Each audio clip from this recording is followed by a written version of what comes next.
Welcome to my channel. வணக்கம் மக்களே, உறவுகளே, ஹாப்பி கார்டனிங். எல்லாம் எப்படி இருக்கீங்க? நல்லா இருக்கீங்களா? இது வந்து வெந்தயக்கீரை. இப்போ 2ஆம் நாள் துளிர் விட்டு வந்திருக்கு. இது 4ஆம் நாள்.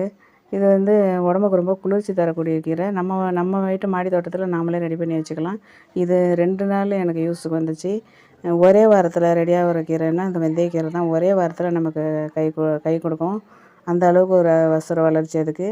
உடம்புக்கு ரொம்ப நல்லதுங்க. இது வந்து நம்ம மாடி தோட்டத்திலேயே வளர்த்து நம்ம இந்த மாதிரி பயிர் பண்ணுறது ரொம்ப நல்லது. அதில் நான் புதினா ஊனி வச்சுருக்கேன் பாருங்க, ஒரு 3 குச்சி. அது எப்படி வளர்ந்துருக்குன்னு அடுத்த வீடியோவில் போடுறேன். இந்த வீடியோ உங்களுக்கு பிடிக்கும்னு நினைக்கிறேன். நீங்களும் இதேமாதிரி மாடி தோட்டத்தில் வெந்தயக்கீரைலாம் போட்டு வளர்த்து நம்ம இயற்கை முறையில் சாப்பிட்றதுக்கு நம்ம தயாராகும். பசங்களுக்கும் சொல்லிக் கொடுங்க இந்த மாதிரி விதை எப்படி போடணும்னு சொல்லிட்டு. இந்த வீடியோ பிடிச்சிருக்குன்னு நினைக்கிறேன். இந்த வீடியோ பிடிச்சா லைக் பண்ணுங்கள், ஷேர் பண்ணுங்கள், சப்ஸ்கிரைப் பண்ணுங்கள், கமெண்ட் பண்ணுங்கள். இது இப்போ அறுவடைக்கு கீரை ரெடி ஆகிடுச்சு. நன்றி, வணக்கம். Welcome to my channel. வணக்கம் மக்களே, உறவுகளே, ஹாப்பி கார்டனிங். எல்லாம் எப்படி இருக்கீங்க? நல்லா இருக்கீங்களா? இது வந்து வெந்தயக்கீரை. இப்போ 2ஆம் நாள் துளிர் விட்டு வந்திருக்கு. இது 4ஆம் நாள். இது வந்து உடம்புக்கு ரொம்ப குளிர்ச்சி தரக்கூடிய கீரை. நம்ம வீட்டு மாடி தோட்டத்தில் நாமளே ரெடி பண்ணி வச்சுக்கலாம். இது 2 நாள் எனக்கு யூஸுக்கு வந்துச்சு.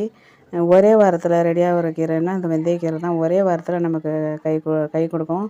அந்த அளவுக்கு ஒரு வசுர வளர்ச்சி அதுக்கு. உடம்புக்கு ரொம்ப நல்லதுங்க. இது வந்து நம்ம மாடி தோட்டத்திலேயே வளர்த்து நம்ம இந்த மாதிரி பயிர் பண்ணுறது ரொம்ப நல்லது. அதில் நான் புதினா ஊனி வச்சுருக்கேன் பாருங்க, ஒரு 3 குச்சி.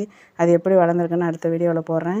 இந்த வீடியோ உங்களுக்கு பிடிக்கும்னு நினைக்கிறேன். நீங்களும் இதேமாதிரி மாடி தோட்டத்தில் வெந்தயக்கீரைலாம் போட்டு வளர்த்து நம்ம இயற்கை முறையில் சாப்பிட்றதுக்கு நம்ம தயாராகும். பசங்களுக்கும் சொல்லிக் கொடுங்க இந்த மாதிரி விதை எப்படி போடணும்னு சொல்லிட்டு. இந்த வீடியோ பிடிச்சிருக்குன்னு நினைக்கிறேன். இந்த வீடியோ பிடிச்சா லைக் பண்ணுங்கள், ஷேர் பண்ணுங்கள், சப்ஸ்கிரைப் பண்ணுங்கள், கமெண்ட் பண்ணுங்கள். இது இப்போ அறுவடைக்கு கீரை ரெடி ஆகிடுச்சு. நன்றி, வணக்கம்.